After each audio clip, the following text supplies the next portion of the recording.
Les personnages de la série Kaamelott et les situations dans lesquelles ils se retrouvent permettent d'appréhender ce qu'est la posture et les compétences mobilisées par les managers en situation de crise. Ils représentent des stéréotypes de comportements managériaux et sont des outils de réflexivité pour prendre conscience de son propre mode de management ou mieux appréhender le mode de management de ceux qui nous dirigent aujourd'hui. Je suis Aurélie du Désert et vous écoutez Manager Génération Kaamelott. Dans les épisodes précédents, nous avons exploré la question de la posture du manager autour de l'antagonisme entre Arthur et Lancelot.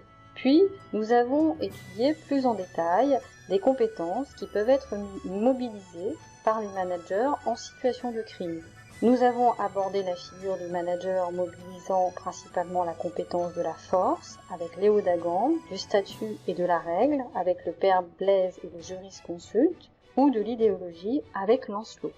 Dans cet épisode, nous allons voir deux figures qui mobilisent comme compétences clés la politique, Mévanoui de Vannes et Lot d'Orcanie.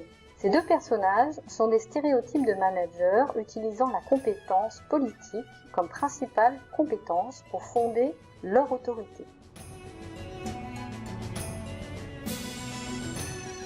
On pourrait discuter longtemps pour savoir si dans l'univers Kaamelott, Mévanoui de Vannes tient bien une posture d'encadrement que l'on peut rapprocher du rôle d'un manager.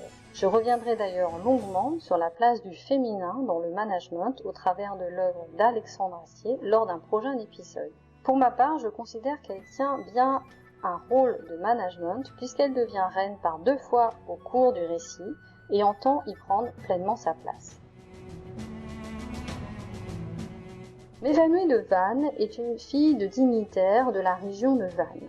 Ambitieuse, elle entend faire un beau mariage et cède finalement aux avances de Caradoc quand elle apprend qu'il devient chevalier de la table ronde. Au fil de leur vie au sein du château, Mévanoui déchante et comprend que d'une part Caradoc n'est pas un chevalier prestigieux qui lui apportera la reconnaissance escomptée, et d'autre part que femme de chevalier n'est pas une position très visible. Sentant que le roi Arthur n'est pas insensible à ses charmes, et n'étant pas elle-même insensible au charme du roi, elle voit là une opportunité de sortir de sa condition. Elle séduit le roi Arthur et le pousse à la prendre pour épouse.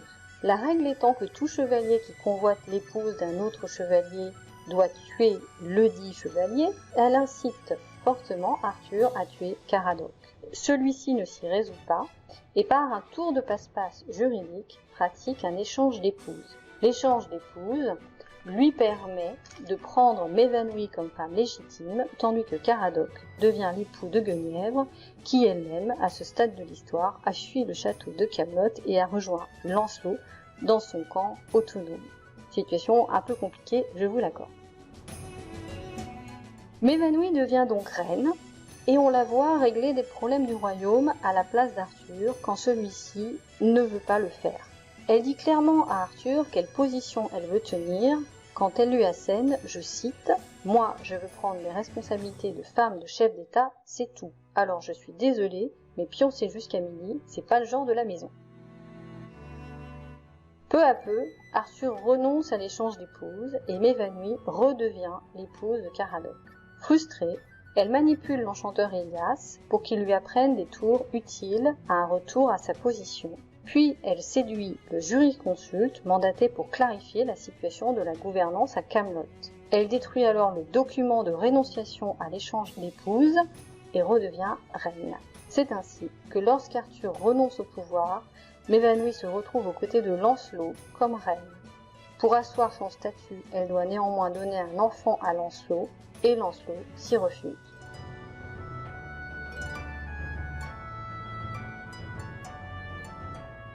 Lancelot qualifie Mévanoui d'intrigante, mais Mévanoui est un personnage plus riche qu'une simple femme usant de ses charmes pour arriver à ses fins. Elle caractérise assez bien les managers, hommes ou femmes, qui mobilisent la compétence politique comme compétence clé pour asseoir leur autorité. Elle caractérise en particulier ceux qui sont dans la posture 1 et qui mobilisent principalement cette compétence. Pour rappel, comme je l'évoquais dans un épisode précédent, adopter ce que j'appelle la posture 1, c'est se poser face au collectif avec la conviction que l'on peut le mener en toute autonomie. C'est se poser en disant « je suis, je sais, donc je mène ». Et c'est bien dans cette posture qu'est m'évanouir.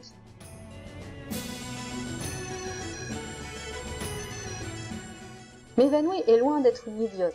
Elle a certes de l'ambition, mais elle a aussi des ressources en elle pour agir et avoir cette ambition. Elle comprend vite, elle sait apprendre facilement, elle s'adapte aux situations et aux personnes. Elle a de l'énergie et a clairement des qualités de meneuse. Et c'est bien pour cela aussi qu'elle a de l'ambition. Mais peu à peu, elle va mettre toutes ses ressources au service de cette pure ambition. Elle est convaincue qu'elle sait faire et elle veut être au plus haut pour le faire. Elle va donc travailler principalement sa compétence politique, c'est-à-dire sa capacité à accéder au pouvoir et à y rester. Elle ne va travailler aucune autre compétence managériale. Ce qui fait qu'une fois arrivée au pouvoir, elle découvre qu'elle ne peut rien faire. Avec Arthur, elle ne sait pas manager le royaume, elle va trop loin, elle ne comprend pas le peuple et commet des erreurs. Arthur décide alors de l'éloigner car elle fait trop de dégâts. Avec Lancelot, elle a tellement montré au fil du récit qu'elle ne connaissait que cette compétence politique que Lancelot réduit son rôle au minimum.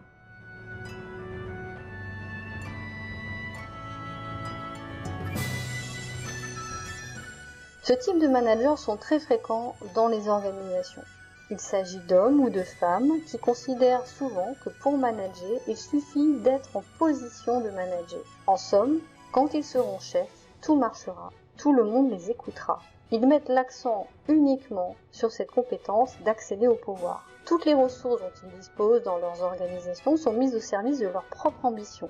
Ainsi, par exemple, un manager qui adopte cette figure et qui dirige une équipe ne se souciera pas particulièrement de l'efficacité ou du bien-être de l'équipe, mais de ce que l'équipe peut lui apporter pour montrer son pouvoir ou pour accéder plus haut.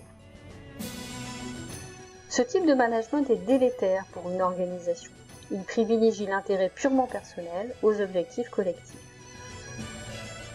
Dans un contexte de permacrise, comme celui de Kaamelott ou celui dans lequel nous vivons, ce type de manager est souvent désarçonné, agressif et très éparpillé. Ne sachant pas comment va évoluer l'environnement, il cherche à se positionner partout et à contrôler de plus en plus de positions. Ceci crée inévitablement des tensions contre-productives dans l'organisation.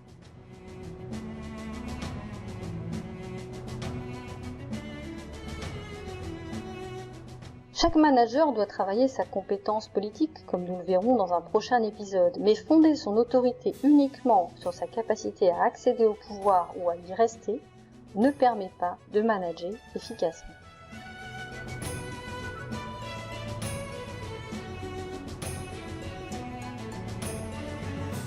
Le roi Lot d'Orcanie est un autre exemple de l'usage de la compétence politique. Son cas est intéressant au regard de celui de m'évanouir, car lui est plutôt dans la posture que j'appelle la posture 2. Il construit sa posture managériale en s'associant à un collectif. Il sait qu'il est là pour mener l'action collective, mais malgré les apparences, il doute et il discute, consulte et dialogue avec d'autres pour mener. Clairement, Lot d'Orcanie ne serait rien sans le seigneur Gasselin et le seigneur d'Agonais. Lot d'Orcanie est roi d'un clan fédéré à Kaamelott et beau-frère par alliance du roi Arthur. Dès le début de l'histoire, il organise et fomente des complots pour destituer Arthur. Il l'explique d'ailleurs très clairement à Dagonet lors d'une de leurs réunions de complot. Je cite, « Pour faire court, vous êtes ici chez les salopards, c'est à nuit. On n'a pas des idées bien jojo et on n'a pas peur de le dire. On fomente, on renégate, on laisse libre cours à notre fantaisie. » Un peu plus loin dans le récit, il le dit même ouvertement à Arthur, je cite, « Le coup d'État, c'est moi, le clan séparatiste, c'est moi. Et d'une manière générale, j'ai un lien plus ou moins direct avec tout ce qui se manigance de Wislar en Bretagne depuis ces 30 dernières années. » Au-delà de la dimension comique du personnage, le roi Lot est la figure du manager qui arrive à identifier et à fédérer les insatisfactions par rapport à ses supérieurs et fait tout pour les exacerber. Lui aussi travaille principalement sa compétence politique. Il ne sait que travailler à rechercher à accéder au pouvoir. Il ne le veut pas vraiment. Ce qu'il aime, c'est identifier les insatisfactions, les alimenter pour mettre des bâtons dans les roues aux supérieurs hiérarchiques.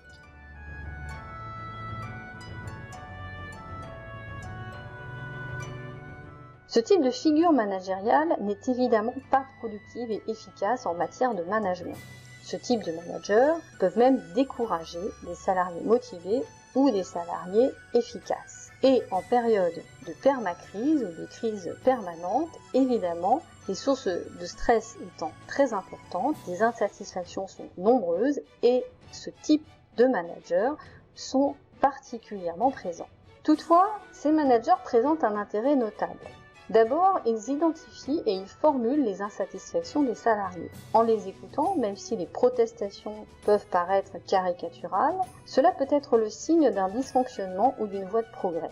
Ensuite, ces managers centralisent les insatisfactions. Avec ces managers, non seulement les insatisfactions sont exprimées, mais elles sont audibles, car elles sont centralisées en un seul groupe.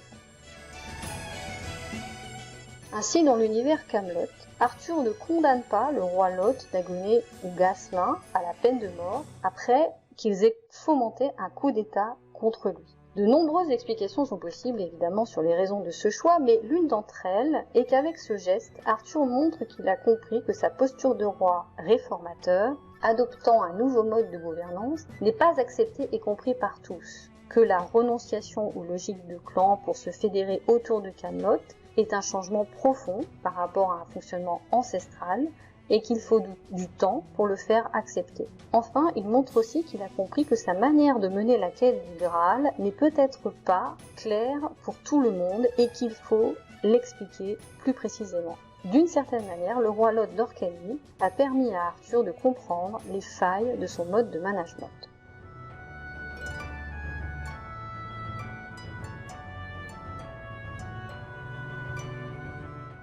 Pour conclure, on voit que du point de vue de celui qui manage, fonder son autorité uniquement sur la compétence politique est inefficace, voire stérile.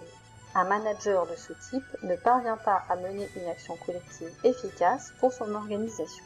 L'action est soit strictement utile à son profit personnel, comme c'est le cas pour m'évanouir avec des résultats souvent modérés, soit l'action se retourne contre l'organisation en structurant un mouvement d'insatisfaction, comme c'est le cas pour le roi Lot. Néanmoins, dans le deuxième cas, il peut être intéressant pour l'organisation de prêter attention assez tôt aux insatisfactions exprimées par ce collectif fédéré autour d'un tel manager. Cela peut être le signe de points d'ajustement à effectuer pour mener plus efficacement l'action collective.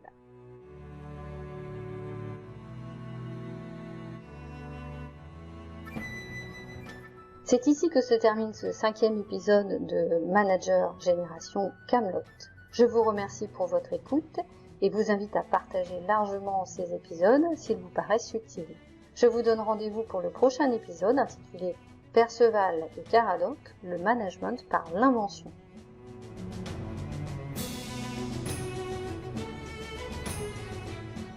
Ce podcast est une production originale disponible sur Spotify, Amazon Music et YouTube.